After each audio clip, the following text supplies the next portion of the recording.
Waalaikumsalam warahmatullahi wabarakatuh. Yang saya hormati Ibu Kepala Sekolah SLB Rahmah Dewi Kabupaten Sumedang. Yang saya hormati dan yang saya banggakan Ibu-ibu guru SLB Rahmah Dewi Kabupaten Sumedang. Alhamdulillah pada kesempatan kali ini kita dapat berkumpul kembali dalam keadaan sehat walafiat. Mohon maaf sebelumnya Bapak Ibu mengganggu waktunya sebentar karena hari ini saya akan melaksanakan desiminasi.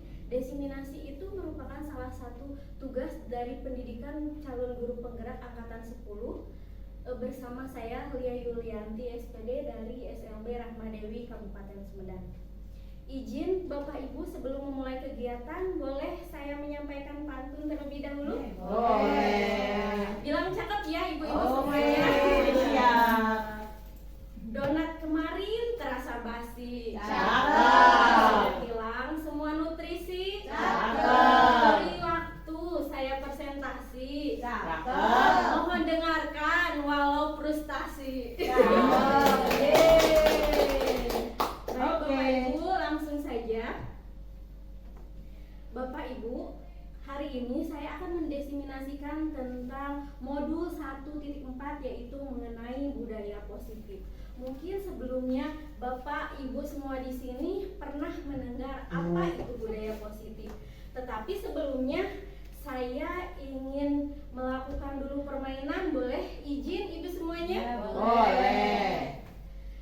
Semuanya kita kepalkan tangan. Kepalkan tangan. Kegiatan kepalan tangan ini ada A dan ada B. Boleh berpasangan Bapak Ibu? Ya, siap. Boleh berpasangan. Bu Haji berpasangan sama Bu Elis. Bu Elis, Bu Ulfa sama Bu Reni. Oke. Siap. Baik Bapak Ibu, sekarang kita memiliki permainan. Coba tuliskan sesuatu barang mau apa saja yang dianggap Ibu sangat berharga. Ya tadi ya Bu Reni, Bu Haji sama Bu Yuli. Boleh tuliskan sesuatu yang menurut Ibu sangat berharga. Sudah.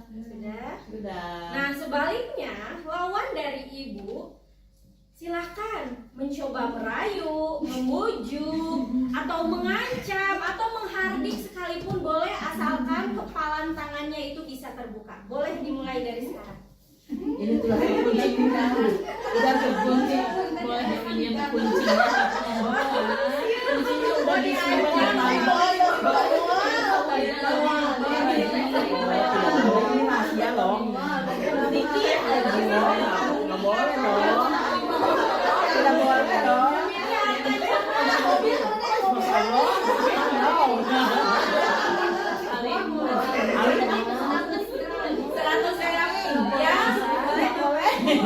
Boleh. Sudah selesai. Apakah kepalan tangannya dibuka? Tidak ya? Tidak. Bu Reni masih. Bu Haji dibuka.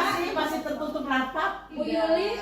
Padahal itu cuman kepalan tangan aja ya? Iya. Saya mau bertanya kenapa Bu Yuli kok tidak memberikan kepalan tangan tersebut kepada Bu Hesti? Iya, tadi kan Ibu minta saya untuk menuliskan sesuatu yang berharga dalam hidup saya. Di sini saya menuliskan anak. Saya juga jadi ikut. Gitu.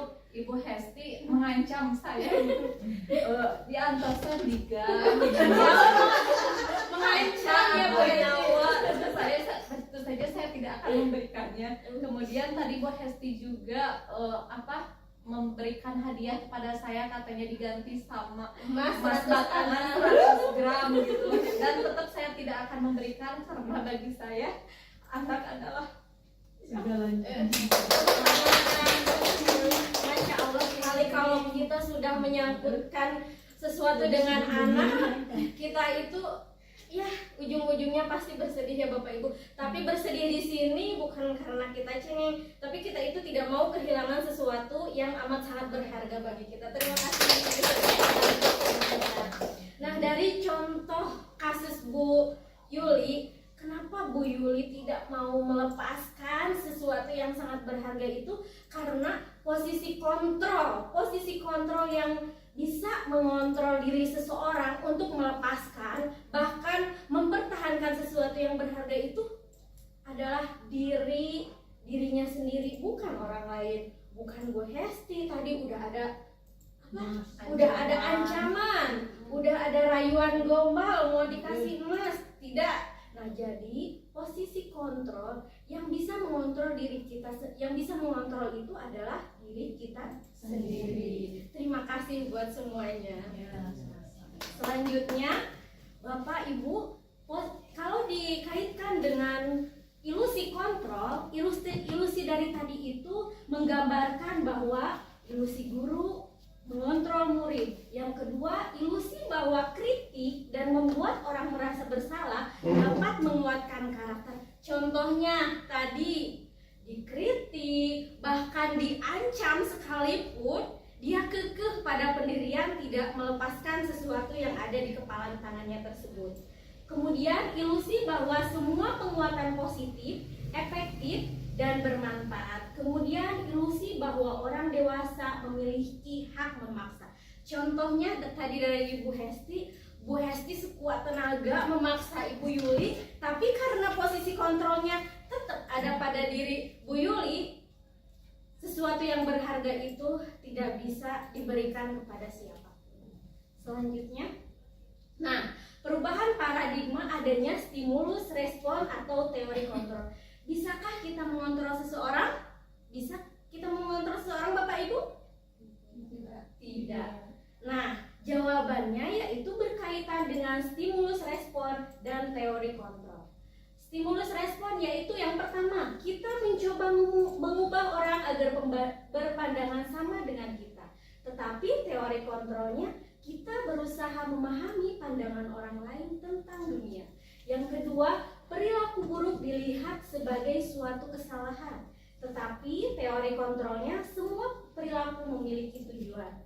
Kemudian orang lain bisa mengontrol saya. Teori kontrol mengatakan bahwa hanya Anda yang bisa mengontrol diri Anda sendiri, bukan orang lain. Kemudian saya bisa mengontrol orang lain.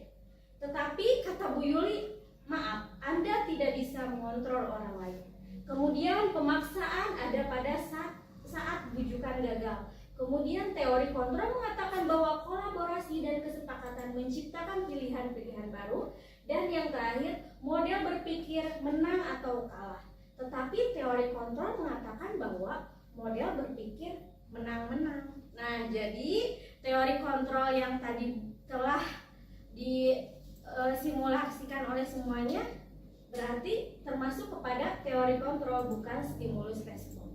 Selanjutnya, nah sekarang sebelumnya mungkin Bapak Ibu semua di sini pernah mendengar apa itu budaya positif. Kemudian contoh penerapan positif yang kita contohkan di lingkungan sekolah. Boleh izin ibu-ibu semuanya mengemukakan pendapatnya, apa itu budaya positif?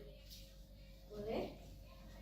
Jadi kalau menurut saya gitu ya Bu, budaya positif itu adalah sebuah nilai atau kebiasaan-kebiasaan yang dilakukan untuk menerapkan nilai-nilai positif kepada anak, di mana nantinya itu bisa membudaya gitu ke depannya. Jadi si anak itu nanti diharapkan bisa memiliki perilaku-perilaku yang positif. Nah, keren sekali Bu. Boleh dari ibu yang lain mungkin contohnya budaya positif yang diterapkan di lingkungan sekolah saja Bapak Ibu? Banyak ya. Contohnya Bu, kita menyambut peserta didik kita dengan senyum, salam, sapa, sopan santun, itu juga termasuk. Kemudian contohnya memulai dan mengakhiri pembelajaran dengan berdoa. Kemudian saling tegur sapa. Kemudian saling tolong menolong, itu juga termasuk budaya positif ya Bapak Ibu. Next. Nah, budaya positif di sini yaitu nilai-nilai dan kebiasaan-kebiasaan di sekolah yang berpihak pada peserta didik agar mereka dapat berkembang menjadi pribadi yang kritis, penuh hormat dan bertanggung jawab. Nah, Di sini juga ada perubahan paradigma. Untuk membangun budaya yang positif, sekolah perlu menyediakan lingkungan yang positif. Nah, sebelum anak-anak peserta didik kita melakukan ada kebiasaan positif, jadi harus dimulai dulu dari kita, dari lingkungan sekolah sekitarnya. Barulah budaya positif itu dapat tertanam dalam diri peserta didik. Kemudian yang kedua, lazimnya disiplin dikaitkan dengan kontrol. Dalam hal ini kontrol guru dalam menghadapi murid itu. Kontrol guru. Jadi di sini sebelum kita menyuruh peserta didik untuk berbuat baik istilahnya ya. Jadi kita dulu sebagai pendidik yang harus mencontohkan berbuat baik tersebut. Lanjut. Nah, sekarang ibu semuanya pasti pernah mendengarkan kata disiplin, sudah tidak asing lagi ya ibu-ibu semuanya di sini. Disiplin, makna disiplin. Mohon izin ibu semuanya, apakah ada yang akan menyampaikan gagasannya mengenai makna disiplin itu apa? Makna disiplin itu atau seperti apa? Boleh? Dari ibu siapa? Oh, boleh ibu Elis? Disiplin kalau menurut saya itu usaha untuk berlaku taat atau patuh terhadap suatu aturan. Misalkan di sekolah nih ada peraturan datang tepat waktu. Jika seorang anak mematuhi peraturan tersebut, itu termasuk kedisiplin karena anak tersebut patuh dan taat akan peraturan. Ya, hebat sekali Bu Elis, terima kasih. Nah, jadi ibu, disiplin di sini sering dikaitkan dengan kata tertib, betul Bu Elis? Kata tertib, kepatuhan, dan peraturan. Kata disiplin juga sering dikaitkan dengan hukuman. Padahal itu sungguh berbeda karena belajar dengan disiplin tidak harus dengan memberi hukuman. Justru itu adalah salah satu alternatif terakhir dan kalau tidak digunakan sama sekali. Dan kalau bisa tidak digunakan sama sekali. Hukuman itu bukan ujung dari tercapainya suatu tujuan yang kita harapkan. Jadi kalau bisa hukuman itu tidak usah digunakan sama sekali kepada peserta didik. Nah, kemudian Ki Hajar Dewantara menyatakan bahwa untuk mencapai kemerdekaan atau dalam konteks pendidikan kita saat ini dan untuk menciptakan murid yang merdeka, syarat utamanya adalah harus ada disiplin yang kuat. Disiplin yang dimaksud adalah disiplin diri yang memiliki motivasi internal. Jika kita belum memiliki motivasi internal, maka kita memerlukan pihak lain untuk mendisiplinkan kita. Nah, contoh di sini ibu semua adanya teori motivasi perilaku manusia. Nah, motivasi perilaku manusia itu ada dua Bapak Ibu. Yang pertama motivasi eksternal dan motivasi internal tujuan disiplin positif. Nah, dari motivasi eksternal yang pertama yaitu untuk menghindari ketidaknyamanan atau hukuman. Pertanyaannya, apa yang akan terjadi apabila saya tidak melakukannya? Yang kedua, motivasi eksternal yaitu untuk mendapatkan imbalan. Nah, yang pertama untuk menghindari ketidaknyamanan atau hukuman, yang kedua untuk mendapatkan imbalan dari orang lain atau institusi. Pertanyaannya, apa yang akan saya dapatkan apabila saya melakukannya? Nah, contoh konkretnya kalau di kelas ya Bapak Ibu, misalkan begini, peserta didik tidak mau belajar, tetapi jujur saja saya diri pribadi suka adanya gini, ayo kalau kamu tidak mau belajar nanti tidak akan dibawa piknik. Nah, jadi imbalannya kan piknik ya Bapak Ibu. Nah, berarti motivasi itu terjadi karena adanya motivasi eksternal dari luar, bukan dari dalam. Nah, yang terakhir, motivasi internal tujuan disiplin positif yaitu untuk menghargai diri sendiri, menjadi insan sesuai harapan kita. Pertanyaannya di sini yaitu saya akan menjadi orang yang seperti apa apabila saya melakukannya.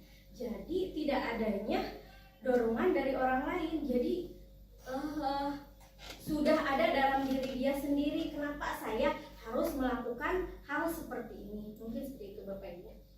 Nah, Bapak Ibu, sebelum membudayainya budaya positif harus ditanamkan dulu hal-hal yang yang kecil, mulai dari hal-hal yang kecil.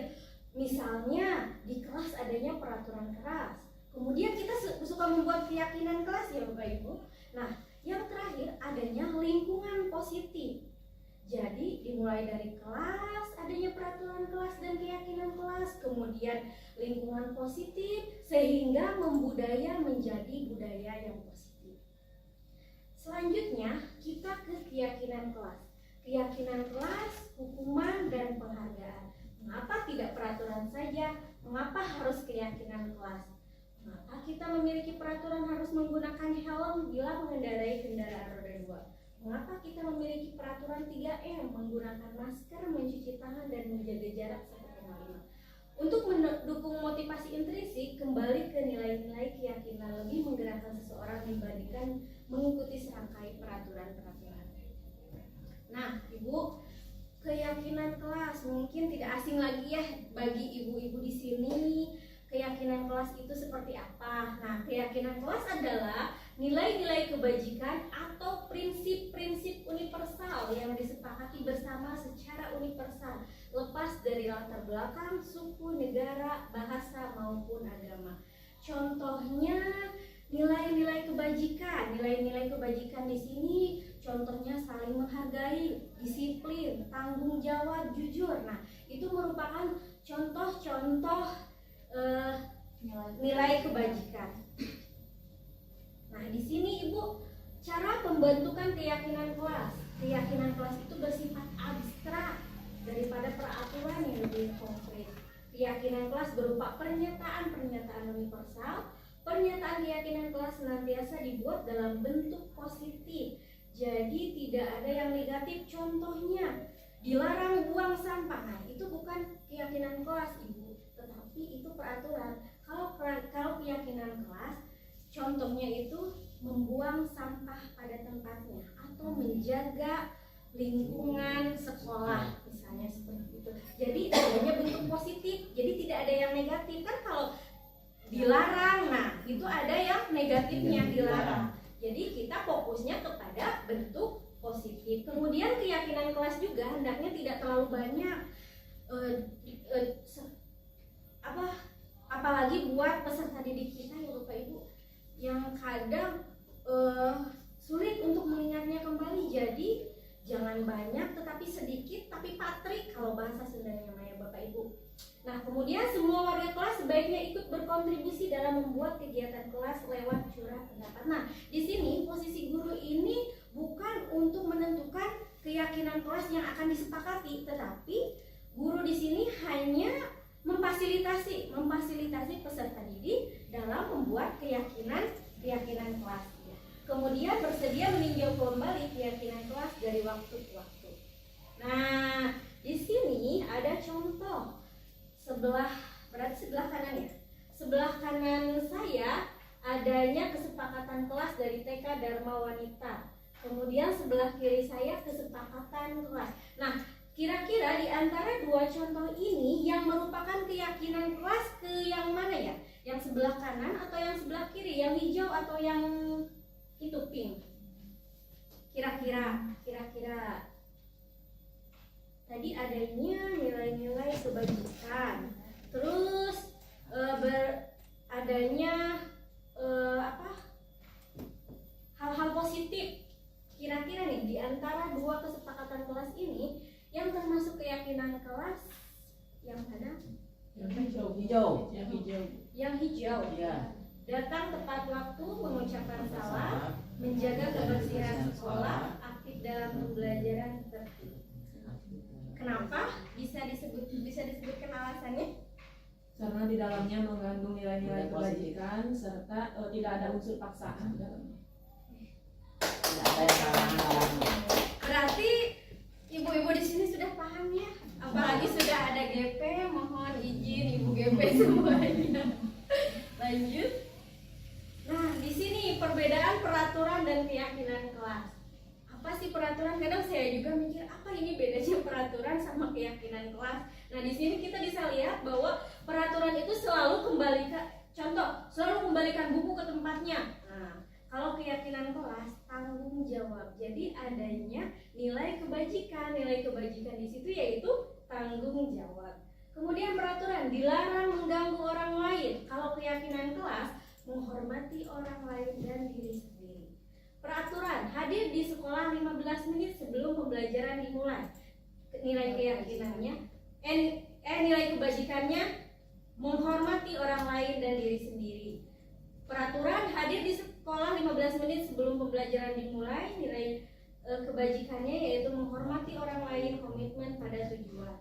Kemudian peraturan, dilarang, tuh itu ada hal negatif ya Ibu, dilarang melakukan kekerasan, tetapi keyakinan kelas keselamatan, menghormati orang lain. Dilarang menggunakan narkoba, nah keyakinan kelasnya kesehatan, bergantian atau menunggu giliran, menghormati orang lain, kesabaran. Peraturan, gunakan masker, keyakinannya kesehatan, keselamatan. Peraturannya, jangan berlari di kelas atau koridor, keyakinan kelasnya keselamatan dan keamanan. Nah, ini mohon maaf ibu-ibu semuanya ada sedikit pertanyaan, boleh? Boleh. Kira-kira dari 1, 2, 3, 8 urutan peraturan ini, keyakinan kelas atau nilai kebajikan yang dituju itu apa? Boleh nomor 1 ada yang bersedia menjawabnya? Mencoba Bu. Ya, yang Yuli. 1 Ya. selalu kembalikan buku ke tempatnya. Ya. Berarti mungkin nilai kebajikan yang ditujunya itu mau tanggung jawab mungkin ya Bu ya. Ya. Tanggung jawab. Ya, nanti kita lihat jawabannya ya, Ya, Yuli. Kita simpan dulu tanggung jawab. Yang kedua boleh? Yang kedua, dilarang mengganggu orang lain. Boleh? Menghormati orang lain dan diri sendiri. Terima kasih Bu Ulfa, nanti kita lihat jawabannya. Menghormati orang lain dan diri sendiri. Yang ketiga boleh siapa? Bu Haji. Ya, Hadir di sekolah 15 menit sebelum pembelajaran dimulai. disiplin atau bertanggung Wes, jawab. keren. Selanjutnya, dilarang melakukan kekerasan. Ya. Bu Haji. Kesempatannya. Ya, dilarang melakukan kekerasan. Bu Rani boleh menghargai diri sendiri, kemudian menghargai diri sendiri. Dilarang menggunakan narkoba, tadi Ya, sudah ada. kesehatan. Bergantian atau menunggu giliran. Menghargai Disiplin. kesabaran. Kesabaran. Kesabaran. Gunakan masker. Kesehatan. Kesehatan. Jangan berlari di kelas atau koridor. Keamanan. Pintar. Jadi ini. Nah, berarti ibu-ibu di sini semua udah paham ya. Apalagi ada ibu-ibu GP, mohon maaf ya. Ini jawabannya sudah sesuai. Apalagi tadi Bu Reni jangan malu-malu. Bu Reni kalau menyampaikan berat itu kan betul. Jangan malu Bu Reni. Siap. Semangat. Ikut CGP angkatan 12.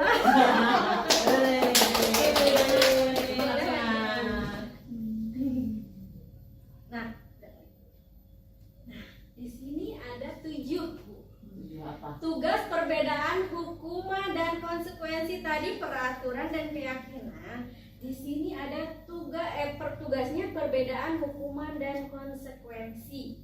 Nah, di sini contoh mencatat 100 kali di dalam buku kalimat saya tidak akan terlambat lagi karena terlambat ke sekolah. Contohnya saya contohkan ya, ini termasuk hukuman. Tinggal pilih aja Bu, hukuman atau konsekuensi. Silahkan. Yang kedua, lari mengelilingi lapangan basket 2 kali karena terlambat hadir sekolah. Ada yang Hukuman. hukuman. Yang ketiga, murid diminta untuk push up 15 kali karena hukuman.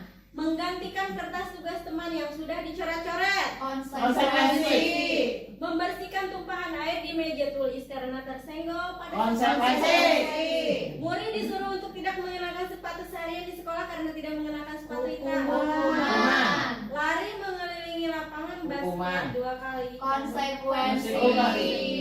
Saya mau tanya dulu ke Bu Yuli, soalnya tadi Bu Yuli ngejawab, nunggu dulu Bu Yuli baru semuanya menjawab. Bu Yuli yang terakhir kenapa lari mengelilingi lapangan basket 2 kali karena terlambat 10 menit untuk pelajaran PJOK?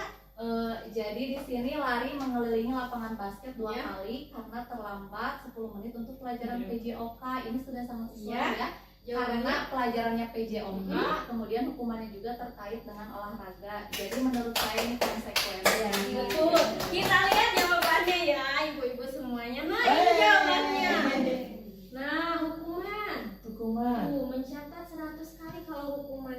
berarti adanya fisik. fisik atau verbal ya Bu ya. Nah, hukuman itu adanya unsur hukuman fisik atau verbal. Misalkan gini Bu, saya contohnya di kelas jujur aja ke Nejar kan nggak mau bersuka malas kalau belajar. Nejar, kalau kamu nggak mau belajar, ibu telepon ibu kamu. Nah, jujur saja itu termasuk hukuman, tapi hukumannya secara verbal. Yang kedua lari mengelilingi, oh ini udah jelas ya, lari mengelilingi lapangan basket 2 kali. Nah, ini ada hukuman secara apa ya Bu? Fisik. Kemudian diminta untuk push up fisik. Menggantikan kertas tugas. Nah, ini termasuk Konsekuensi. Nah, ini seperti ini Bapak Ibu semuanya jawabannya. Lanjut. Nah, sekarang kita masuk ke kebutuhan dasar manusia. Kebutuhan dasar manusia itu diantaranya ada kebutuhan penguasaan, kebebasan, kesenangan, cinta kasih dan diterima. Ibu-ibu di sini kalau misalkan kebutuhan dasar manusia terpenuhi, bisa kebutuhan kalau sudah terpenuhi jadi bisa mengurangi hal-hal yang negatif. Tuh, lanjut. Nah, contoh Ibu Ani, guru kelas 5 di SD Pelita Hati sedang bingung menghadapi ulah salah satu murid di kelasnya, Agus. Beberapa anak telah datang dan mengeluhkan Agus yang seringkali meminta bekal makan siang mereka dengan paksa. Jika Anda menghadapi situasi seperti Ibu Ani, apa yang akan Anda lakukan? Menurut Anda, kira-kira apa alasan Agus melakukan hal itu? Nah, yang pertama itu apa, Ibu? Agus itu suka meminta makan siang. Nah, menurut ibu-ibu di sini apa yang akan ibu-ibu lakukan untuk mengatasi masalah ini? Menurut Anda kira-kira apa alasan Agus melakukan hal itu apa ya? Agus lapar mungkin. Oh, lapar, di rumahnya tidak ada makanan, mungkin kesiangan ya. Iya, betul. Mamanya tidak memberi itu karena kesiangan bangunnya kali. Nah, dalam konsep penerapan disiplin positif, Ibu Ani sebaiknya mencari tahu alasan Agus melakukan tindakan tersebut agar mengetahui kebutuhan mana yang sedang berusaha dipenuhi Agus. Nah, yang pertama, apabila jawaban Agus karena ia lapar, betul Bu Haji? Hebat tadi. Karena ia lapar dan orang tuanya tidak membawakan bekal makanan siang, berarti kebutuhannya yaitu bertahan hidup. Kalau tidak makan berarti kelaparan. Nah, yang kedua, apabila jawaban Agus karena ia senang temannya jadi memperhatikan dia. Jadi Agus itu ingin diperhatikan mungkin ya, minta perhatian orang lain. Nah, berarti kebutuhannya adalah cinta dan kasih sayang. Apabila jawaban Agus adalah dia merasa hebat. Nah, cocok sekali dengan Agus kita ya. Merasa hebat karena temannya jadi takut dan menuruti keinginannya. Kebutuhannya adalah penguasaan. Jadi dia merasa berkuasa, bisa berbuat sesuatu. Kemudian apabila jawaban Agus karena dia merasa bosan dengan bekal yang dibawakan ibunya, dibawa ke temung salwe jeung tempe, tapi orang lain makan nugget, telur, chicken. Nah, jadi kebutuhannya yaitu kebebasan, kebutuhan akan pilihan. Nah, yang terakhir, apabila jawaban Agus adalah karena iseng. Nah, dia bawa bekal, tapi iseng yang ngaheurean si Jujun misalkan. Jadi kebutuhan dasarnya yaitu adalah kesenangan. Tepuk tangan.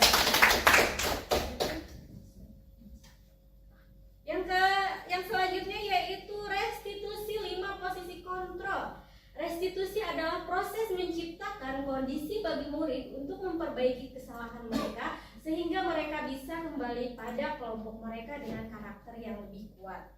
Nah, 5 posisi kontrol di sini yaitu yang pertama ada sebagai penghukum. Ya, kemudian buat rasa bersalah, kemudian sebagai teman, kemudian sebagai pemantau atau manajer. Nah, kira-kira ibu-ibu di sini posisi kontrol di sekolah, posisi kontrol ketika menghadapi murid lebih dominan kemana? Teman. Terus manajer.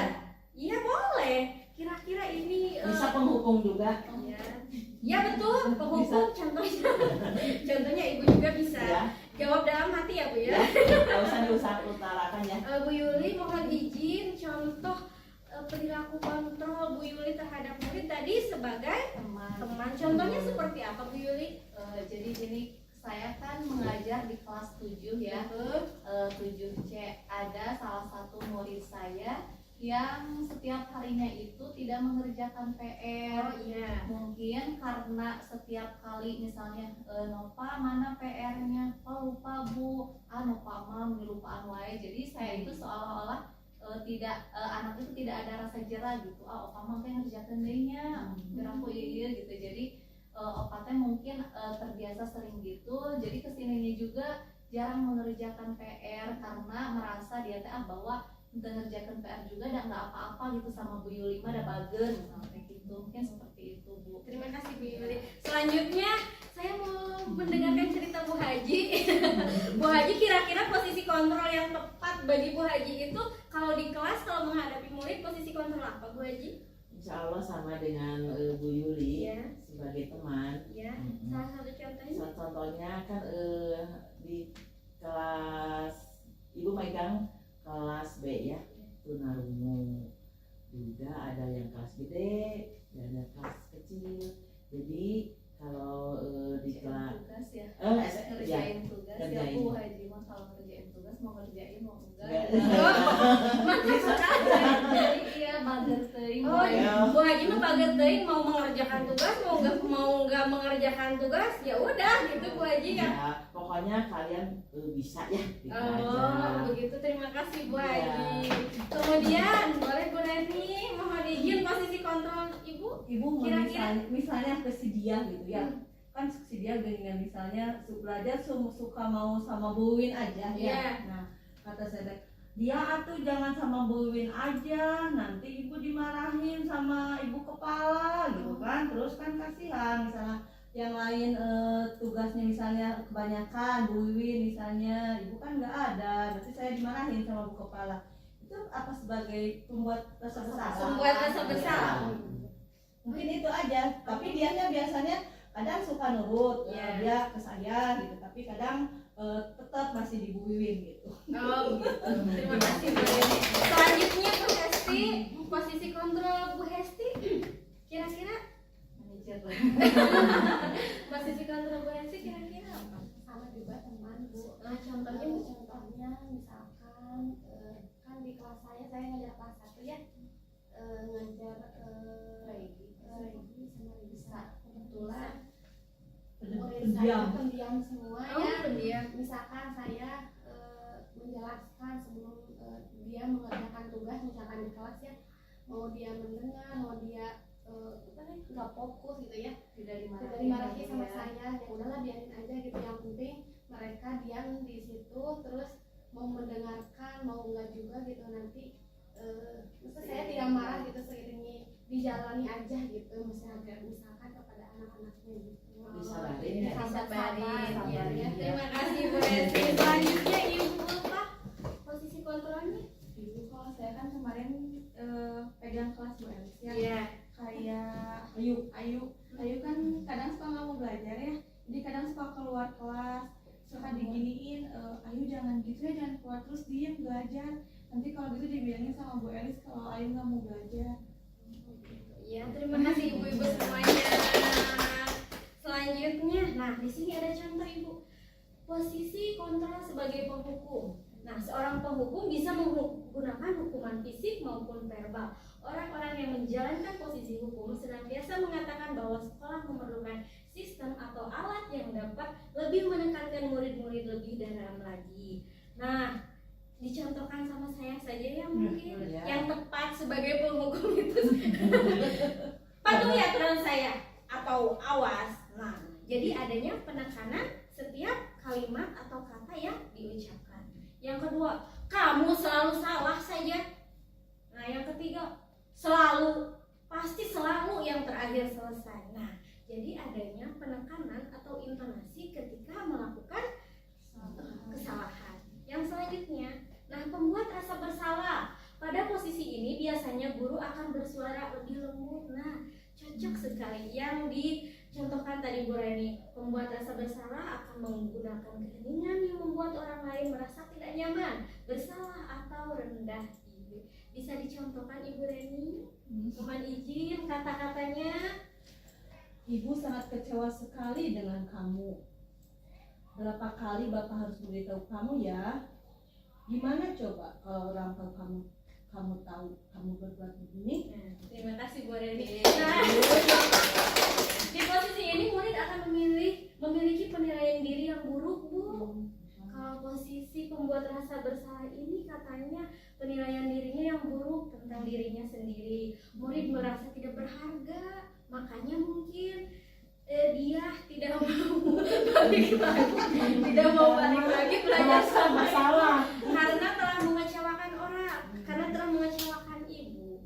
Nah, mungkin bisa ditambahkan lagi nanti Bu, dari pembuat rasa bersalah menjadi posisi kontranya merasa teman dengan dia atau posisi manajer, nanti kita bahas selanjutnya. Kemudian posisi teman, guru pada posisi ini tidak akan menyakiti murid, namun akan tetap berupaya mengontrol murid melalui persuasi. Posisi teman pada guru bisa negatif maupun positif. Positif ini berupa hubungan baik yang terjalin antara guru dan murid. Guru di posisi teman menggunakan hubungan baik dan humor. Betul sekali tadi Bu Yuli. Nah, sehingga dapat mempengaruhi seseorang, kemudian berkata, Bu Yuli mohon izin untuk mencontohkan kalimat-kalimat Teman ya. posisi teman, Ya. posisi kontrol teman. Ayo bantulah demi Bapak ya. Ayo ingat tidak bantuan Bapak selama ini. Ya sudah, kali ini tidak apa-apa, nanti Ibu bantu bereskan. Cocok sekali sepertinya Bu Yuli. Cocok sekali ya dengan sifat dan karakter Bu Yuli ini sebagai teman. Nah, tetapi hal negatif dari posisi teman adalah bila suatu saat guru tersebut tidak membantu, maka murid merasa kecewa, Bu. Ya, merasa kecewa. Saya pikir Bapak atau Ibu itu teman saya, bukan guru saya. Kemudian murid merasa dikecewakan dan tidak mau lagi berusaha. Betul tadi seperti Ibu Yuli bilang, sama Bu Yuli mah gak ngerjain PR juga, gak dimarahin, ya udah biarin gak ngerjain PR. Nah, mungkin hal negatifnya seperti itu. Hal yang mungkin timbul adalah murid hanya bertindak untuk guru tertentu. Nah, contohnya mungkin kalau saya datang, mungkin dia mau mengerjakan PR. Tapi kalau Bu Yuli yang datang, bisa saja si Nova tersebut biarin, udah murid, udah gurunya juga bukan Bu Lia, ada Bu Yuli. Nah, lanjut Bu. Kemudian Bu, nah ada lagi posisi pemantau. Memantau berarti mengawasi. Pada saat kita mengawasi, kita bertanggung jawab atas perilaku orang-orang yang kita awasi. Posisi pemantau berdasarkan pada peraturan-peraturan dan konsekuensi dengan menggunakan sanksi atau konsekuensi. Kita dapat memisahkan hubungan pribadi kita dengan murid sebagai seseorang yang menjalankan posisi pemantau. Mohon izin Ibu Haji, bisa dipraktekkan ini perkataannya kali ini Bu. Sebagai pemantau, ya. Peraturannya apa? Cocok. Yang kedua Bu. Sanksi atau konsekuensi apa ini? Ya cocok sekali Bu. Yang satu lagi apa yang apa? Yang mana ya? apa yang kamu? Oh, apa yang kamu telah lakukan? Sepertinya Bu Haji cocok jadi pemantau. Seorang pemantau sangat mengandalkan penghitungan. Nah, cocok sekali Bu Haji Ya, suka hitung-hitungan. Iya, suka mencatat ya Bu. Ya, catat Adanya lah. data yang dapat digunakan sebagai bukti atas perilaku seseorang. Cocok sepertinya, soalnya Bu Haji mah tidak telat dari mencatat, mendokumentasikan ya Bu ya. Moto terus. Nah, kemudian posisi penata sendiri berawal dari teori stimulus respon yang menunjukkan tanggung jawab guru dalam mengontrol murid. Selanjutnya Bu. Nah, posisi manajer. Posisi terakhir manajer adalah posisi di mana guru berbuat sesuatu bersama dengan murid, mempersilahkan murid, mempertanggungjawabkan perilakunya, mendukung murid agar dapat menemukan solusi atas permasalahannya sendiri. Seorang manajer telah memiliki keterampilan di posisi teman, maupun pemantau. Dengan demikian bisa jadi di waktu-waktu tertentu kembali kepada kedua posisi tersebut bila diperlukan. Namun, bila kita menginginkan murid-murid kita menjadi manusia yang merdeka, mandiri dan tanggung jawab, maka kita perlu mengacu pada restitusi yang dapat menjadikan murid kita seorang manajer bagi dirinya sendiri. Mohon izin bisa dicontohkan Ibu Hesti. Apa yang kita yakini, apakah kamu meyakininya? Jika kamu meyakininya, apakah kamu bersedia memperbaikinya? Jika kamu memperbaiki ini, hal ini menunjukkan apa tentang dirimu? Apa rencana kamu untuk memperbaiki hal ini? Jadi kalau dilihat dari pemaparan ini, ya posisi yang idealnya ada pada diri kita sebagai pendidik, yaitu posisi apa, Ibu? Manajer. Tetapi manajer. ya walaupun sulit, perubahan itu pasti ada dan harus ada, yaitu untuk memperbaiki ke arah yang lebih baik lagi. Mari kita sama-sama menjadikan diri kita sebagai posisi manajer yang menerapkan tadi segitiga restitusi. Nanti kita bahas.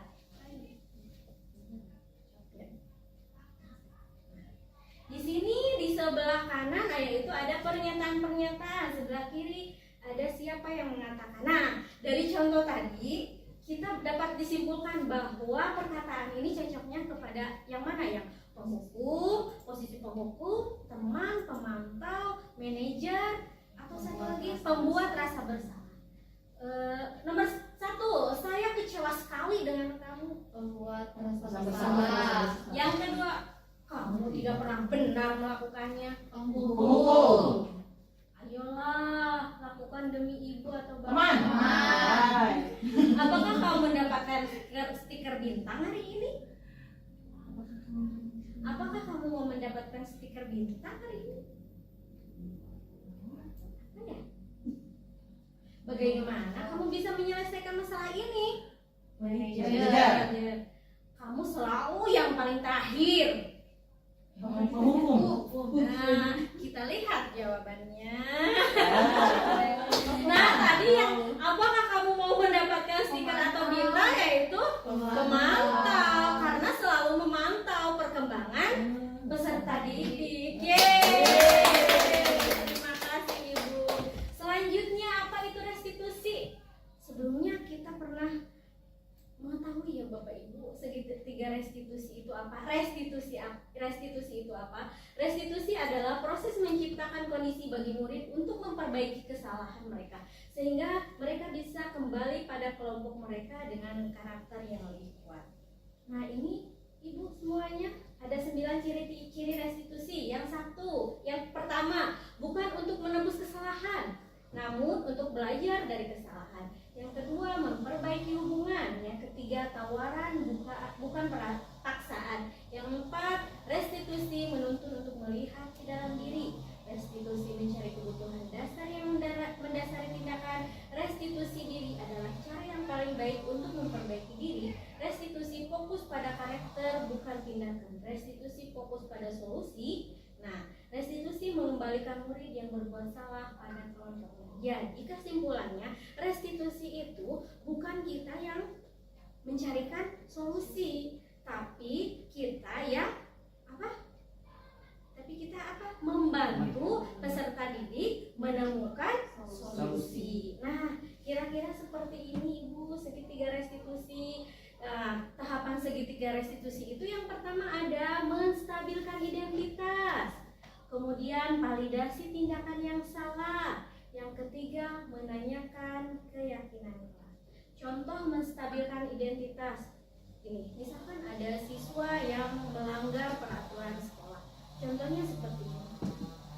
Pada poin menstabilkan identitas, setiap orang pasti melakukan kesalahan. Contohnya ibu juga dulu pernah kok telat datang menghadiri suatu acara. Nah, itu salah satu contoh menstabilkan identitas. Kemudian, kamu bukan satu-satunya orang yang salah. Ibu juga pernah kok melakukan kesalahan. Kemudian, validasi tindakan yang salah. Contohnya seperti ini.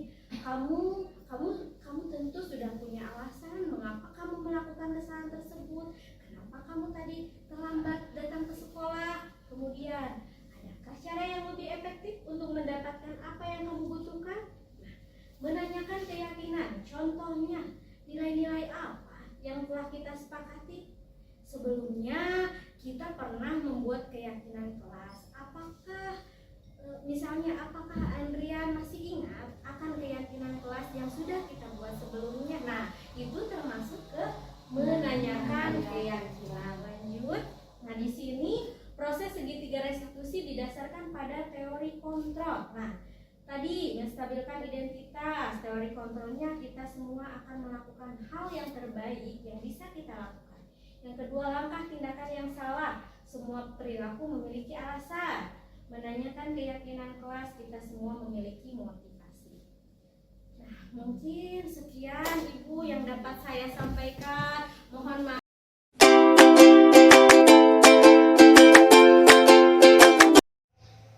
Apa kabar hari ini, Ridwan?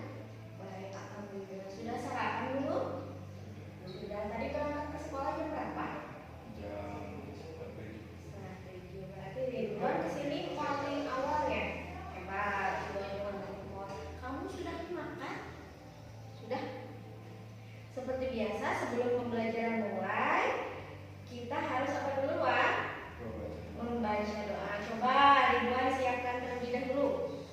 Pimpin doa. sebelum ada kita mari kita baru baca doa dimulai. A'udzu billahi minasyaitonir rajim. Bismillahirrahmanirrahim. Alhamdulillahi rabbil alamin. Ar-Rahmanirrahim. Maliki yaumiddin. Iyyaka na'budu wa iyyaka nasta'in. Ihdinas siratal mustaqim. Siratal ladzina an'amta 'alaihim ghairil maghdubi 'alaihim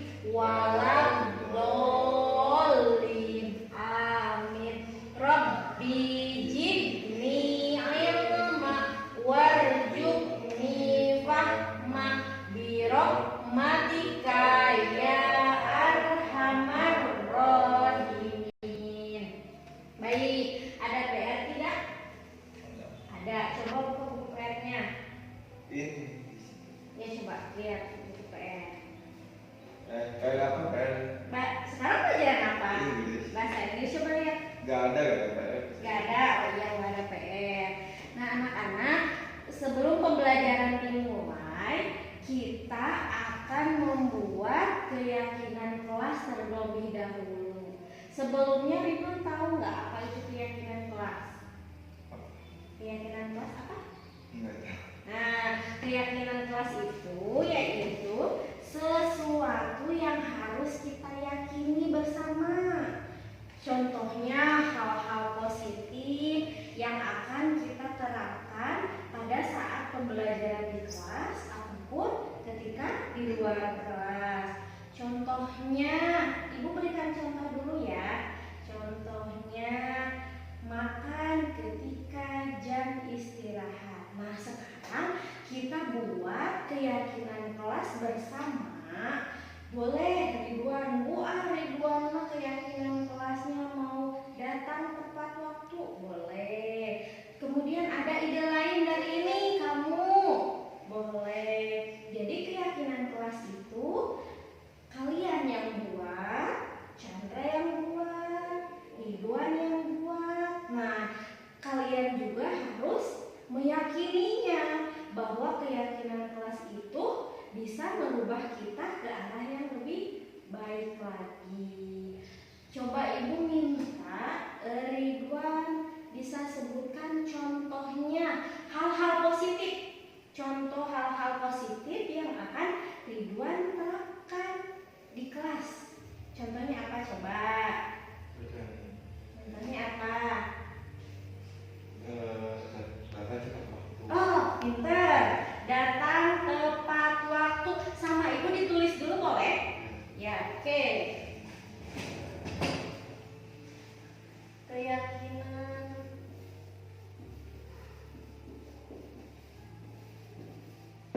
Keyakinan kelas. Yang pertama apa? Datang tepat waktu, pinter.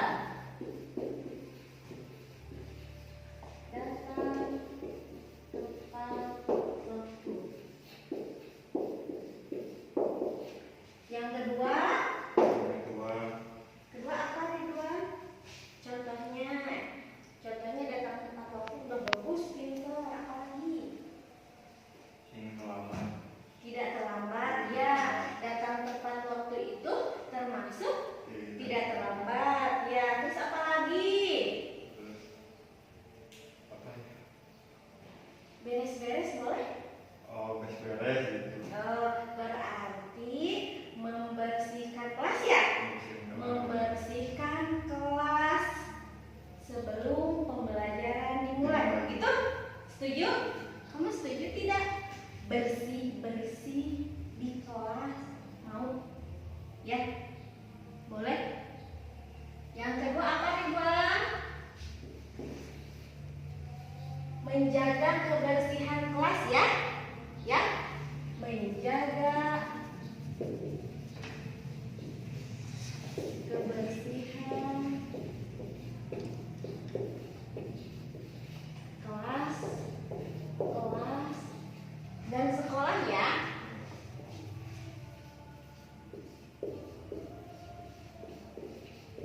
Nah, coba satu lagi aja, apa ya? Yo, menjaga kebersihan kelas sudah, datang tepat waktu sudah, terus apa lagi? Apa lagi ya? Kamu beres-beres ya. Oke?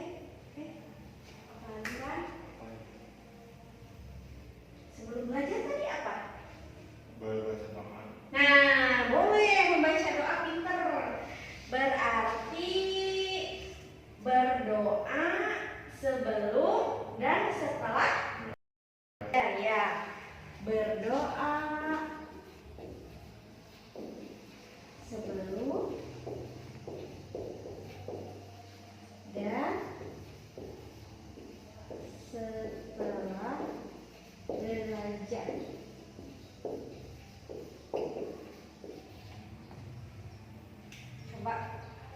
Coba boleh dibacakan sama Ridwan. Yang pertama keyakinan kelasnya apa? Kayak datang tepat waktu. Yang pertama ingat sama kalian, datang ke sini harus tepat waktu, ya. Oke? Yang kedua apa? Menjaga kebersihan kelas dan sekolah. Nah, berarti sekalian kalau datang ke kelas langsung bersih. Contoh bersihnya apa, Wan?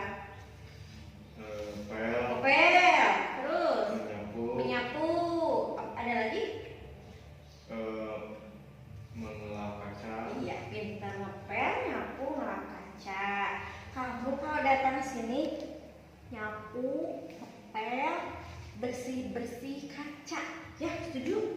Ya. Yang ketiga, ibu dibagi ini. Sama ibu dibagi. Terus sama Ridwan keyakinan kelas ini disalin. Contoh, Ridwan poin nomor 1 sama 2 ya. Ridwan nomor 1 warna hijau, nomor 2 mau warna apa? Warna milih. Kuning sama hijau. Nah, nomor 1 yang mana? Ini. Nomor 2 yang ini boleh. Sok Ridwan. Tulis. Iya, nomor 1 sama 2. Nomor 1. Sama 2 salin. Nomor 1 ini. Ya, nomor 1 di sini aja. Nah, ini nomor 2. Sekarang kamu milih mau yang mana? Pilih yang mana? Ini pink? Boleh. Ini kamu tulis nomor 3. Nomor 3 ya. Oke. Nomor 3 ini.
Nih kak pegang.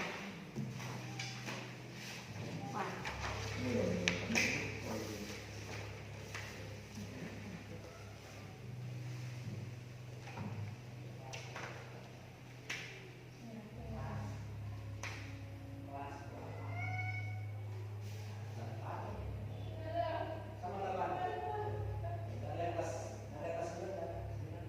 Ke bawah.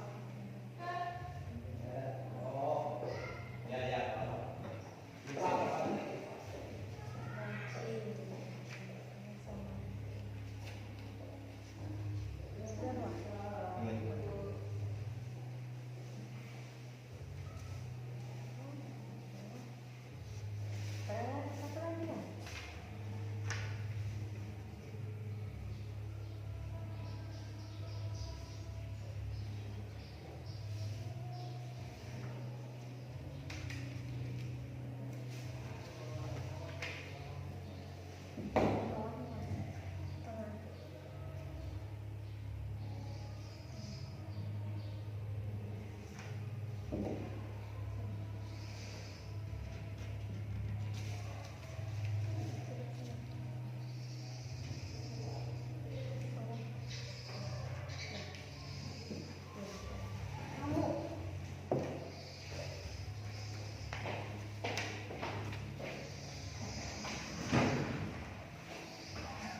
Sekarang sama Ridwan kasih judul ini, keyakinan kelas. Di sini.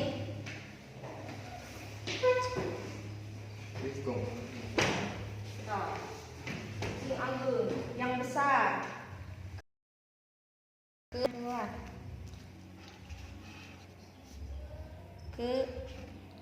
Ke-nya mana? Iya. KN.